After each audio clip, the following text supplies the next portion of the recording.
Sénégal, Galgui, qui est un mouvement citoyen et politique qui œuvre dans la citoyenneté et la démocratie du développement. Le mouvement a été pratiquement débuté, sinon le mouvement a débuté ses activités depuis le 29 mars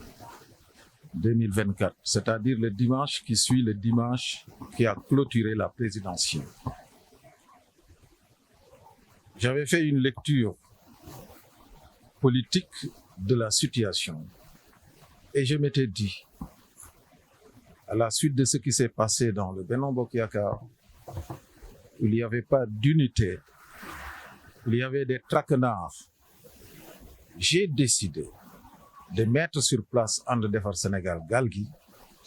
d'y croire et d'aller quand même dans le département et développer ce mouvement-là. Le fruit de ce développement pendant plusieurs mois a abouti aujourd'hui à cette assemblée générale où l'ensemble de nos bases dans plusieurs de nos communes est venu ici pour fêter ensemble le lancement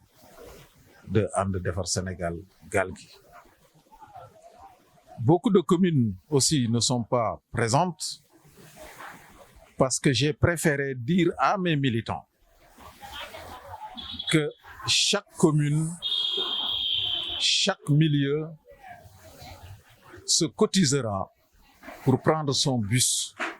sans mon argent. C'était pour voir exactement le degré d'engagement, le degré d'implication des membres de And Defar Sénégal que je n'ai jamais vu. Et voilà ce qui s'est passé. Nous avons la mobilisation côté département, de Keur Socé, de Passy, de la commune de Niassène, de la commune de Latmingué, de Kaolack, de Sibassor, de Dia, du département de Guinguinéo, dans le village de Satéwali, plusieurs autres localités. Il y en a des Dakarois qui sont venus en solitaire.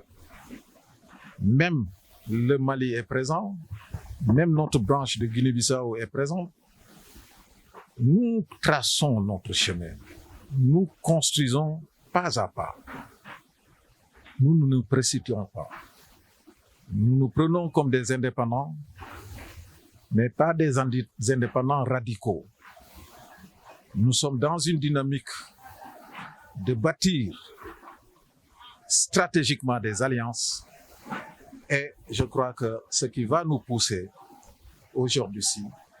il faut le savoir, à ne pas répondre à l'appel de la majorité ici dans ma commune. Parce que aussi, si je peux accompagner un autre, je dois pouvoir accompagner mon propre frère, qui est aussi coordinateur de ce parti-là dans ma commune. Je suis dans la construction, je suis dans les pas de la solidification et maintenant, ce n'est pas parce que je suis dans ce parti, mais je collaborerai avec ce parti dans ma commune, Inch'Allah Rabbi, pour donner la majorité communale ici, véritablement, à Sibassor. Notre valeur, nous avons vu, c'est-à-dire que nous avons fait une revue documentaire de tout ce qui se passe dans plusieurs des partis qui nous intéressaient. On a vu que au cœur de tout, il y avait quelque chose qui était effectivement négligé et qui n'était pas travaillé dans ces différents partis, c'est la citoyenneté. On se réclame républicain, on se réclame patriotique, on se réclame dialarbis,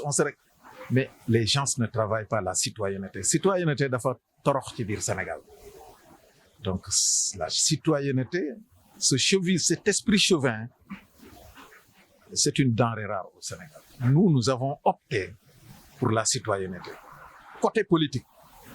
Mais côté économique, nous avons opté pour la démocratie du développement. C'est-à-dire que d'autres l'auraient théorisé l'équité. Donc voilà, nous, notre philosophie politique, notre philosophie économique, et nous travaillons sur ça avec ce trinôme que je suis en train de travailler, c'est-à-dire formation, financement, accompagnement, qui est la dorsale de notre philosophie politique. De sorte tout court, nous avons financé 48 millions. Et dans le département, récemment, on a financé 4 millions à Satewali et on a financé 2 500 000 à Koutal. Faites le cumul, vous verrez ce que l'on a fait. On n'est ni ministre, on n'est pas député, on n'est pas directeur général. Mais on a une ingénierie financière qu'on est en train de dérouler et qui nous permet aujourd'hui d'atteindre cette couche qui est tellement vulnérable et à qui nous devons trouver des solutions économiques par le financement, par la formation et par l'accompagnement. Accompagnement, oui, parce qu'après avoir formé, après avoir financé, nous avons tenté d'avoir des unités de transformation. Ce qui a fait qu'à Ngolo Ndouré, à Ngolo Djarno et à Djamkhel, nous avons installé des moulins à mil. Personne ne nous l'a donné. Il n'y a aucun politique qui peut se targuer aujourd'hui d'être notre soutien dans ce cadre-là. Nous avons, toujours dans la démocratie du développement, parce que les gens n'auraient pas cru que ce secteur fait partie du développement, c'est la religion. Nous avons acheté des équipements, sinon pas équipements, mais matériel de sonorisation à certaines daras et à certaines mosquées. Nous avons investi 10 tonnes de ciment pour reconstruire et réhabiliter des édifices de culte dans Sibassor. Je crois que Fofu Djambar Lenfa. Il y en a d'autres qui ont beaucoup plus que nous et qui ne l'ont pas fait. La situation économique aujourd'hui n'est pas très dans une très bonne situation, il faut le dire. Mais nous pouvons le comprendre. Nous pouvons le comprendre dans notre analyse en convoquant peut-être la jeunesse qui existe dans la gestion publique, parce qu'ils viennent d'arriver. Mais aussi, peut-être, il y a des choix qui ne sont pas encore assimilés,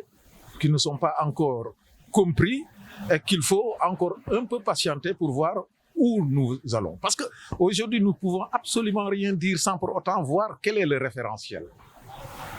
de leur politique. Quand nous allons comprendre cela, c'est à ce moment que nous pouvons donner notre opinion. Mais cela ne veut pas dire qu'aujourd'hui, on ne ressent pas des difficultés un peu partout dans le Sénégal.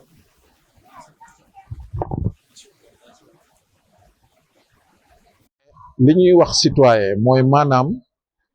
nga juddoo ci dëkk bi dëkk ci dëkk bi am mandarga dëkk bi ba pare nag war a liggéey dëkk bi mu nekk sax ñun suñu slogan bëgg sa dëkk xam sa dëkk liggéey sa dëkk dafa xaw a tumuranke ci réew mi te politique dañoo jàpp ne façon bu nekk moo ci dugg léegi lu nekk la ñuy wax lu nekk la ñuy def te pourtant nag politique dafa am c'est un domaine réservé da nga war a mën a xalaat du domaine yi saagante du domaine yi xasante du domaine yi bañante du leneen sama gox a ngi nii lan nga ca xam pour mën koo defar lan nga ca am pour mën koo defar waaw boobu mooy volet économique bi parce que ci volet politique bi laa la wax léegi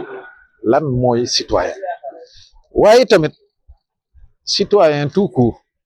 daa am fu muy góor pour que moom mu sentir citoyenneté moo tax couple boobu doo leen dissocier rek jafe-jafe dafay am ñu ni tamit ci li ñu yër ci parti yi ci lu bari ay mën nañuy wax ni rek développement mais quel développement moi je préfère la démocratie du développement maanaam koom-koom lu mu bari ci réew te tasul ba dem fa mu war a dem du koom-koom dama koy jëlee ci entité bi gën a ndaw nga ne wala par exemple commune ñu nattal ko lu ne lii mooy budget bi le budget bi su nekkee ne ka dëkk ba du sentir sax ne xam ne ndax budget am na su nekkee ne ki nekk dend sax ci biir dëkk bi du sentir ne budget am na loolu amul njëriñ ñun dañu ne dañoo war a changer façon politique boobu façon xam-xam boobu dafa xewi li xew mooy gis nga fi nit ki nekk fi sénégalais bi nekk nañ ko fekk foofa dooleel ko te dooy dooleel nit da ngay def ci moom xam-xam dooy dooleel nit du amee xam-xam da nga koy financer dooy dooleel nit soo ko financer ba pare nga gunge ñun nag mënuñ lépp waaye yàlla may nañu xëy na am nañ xam-xam bi xam nañ liñ bëgg a def pour mun faa yegg loolu moo tax man fi ma dëkk ma am ay yoo xam ne jot naa ko fi def ci kurti jigéen ma gisoon ne jigéen dañoo sonn nga dox distance boo xam ne da ngay jógee Ngoloj fële ñëw Sibassor ngay jóge jom xel fële ñëw Sibassor surtout nag duñ koy def heure yiñ koy def mooy heure yi ngoon wala heure yi suba loolu lañ koy def nga yenn xale bi parce que du nekkee ne yow xale bi dafa jàngi yow soxna si yow yaay dox ñëw wol si mu nekkoon sama mebet moo tax ma yóbbu mu leen ca la ma am ma yóbbu ko Ngoloj Nduureen beneen ba ma yóbbu ko Ngoloj Jarno beneen ba ma yóbbu ko jom xel ci sama tournée it ma yàgg di dégg surtout nag bi ma ci gën a frappé dama dem ci dëkk boo xam ne ay tuubeen lañ ñu ne ñun de lenn rek moom lañ soxla mooy jàkka ma góorgóorlu ca tonne de ciment ya ma amoon sédd leen ca ñu commencé jàkk ba tey tabax nañ jàkk ba fa mu yegg loolu ci li ma gën a marqué la ñi nga xam ne tamit ay daara lañ woon wala ay daayira soxla woon ay sonorisation ca la ma tollaloon te am ko ñooña équipé naa leen waaye tamit dafa am loo xam nit ñi dañ koy négliger souvent te mu nekk lu am solo mosuma ko woon di wax nag ci télé mosuma ko woon di wax feneen def naa ko lu yàgg te kenn xamu ko ñama ko defal rek lañ ko xam te yaakaar naa doomi Sibassor yaakaar naa mosu ko def 10 tonnes de ciment du ma ko defoon fii foog naa ne waxatuñu wax ay kër la mais dama ko dugal ci jàkka yi yii ñu koy réhabilité yii ay finition la woon yii di doon defaraat loolu de def naa ko Sibassor ak nag 48 millions yoo xam ne tey jii nii ci suñu dernier financement bii passé nga xam ne soxna su nekk am na 200 000 ak yi waaj a ñëw nii dugal naa fi 48 millions 48 millions ba ma ko commencé nag par koñ laa ko doon def boobu seetuma sax ko ànd fii wala ko àndul fële dëkk bu nekk am na ci koñ bu nekk am na ci moo tax dana jafe ma dem ci benn mbooloo politique ma siggi nii te amul ku ca bokk du ma siggee nii kay danaa gis des dizaines et des dizaines yu ca bokk te jàppale wu ma leen loolu sama dëkk lay defar wéy bu rafet laa bëgg a bàyyi pour ëllëg suñ la tëralee nii fekk jeexal nga parce que borom bi tabaraka taala moo la moom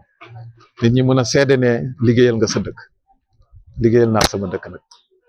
waaw koom bi nag dafa nekk benn califourchon boo xam ne c'est très difficile am na nguur bu génn am nguur bu ñëw nguur bi ñëw wanaguñ exactement nit ñi parce que defuñ déclaration de politique générale référentiel bi génnul da nga leen di comprendre parce que réew aussi nekkul caaxaan mënoo tëb rek daw ak moom suñu génnee mbiru aspect politicien bi du ñu génnee aspect politique bi nag mooy maanaam def analyse réelle dana xaw a jafe léegi nii pour ñoom ñu changer ko mënta gaawee noonu te du gaawee noonu te kenn ameewu ko xam-xam noonu waaye nag li baax mooy ñuy gën a góorgóorlu di wan nit ñi ne kat pareeguñu waaye ñu ngi góorgóorlu loolu rek moo ci am solo. nga fas yéene woote fan. waaw man laa wax parce que xam nga man sollicité nañ ma 3 grandes coalitions bëggoon nañ ma def tête de liste départementale beneen bi sax dem na ba def ma proposer ma ba jéem ma ko parce que ñu ngi dégg li may wax jéem ma lii ba bëgg ma def ma ci liste nationale mais dama ne non pareeguma législative yi ne m'intéresse pas waaye danaa voter mais du may voter nag je ne voterai pas contre la majorité ça c'est très clair je voterai pour la majorité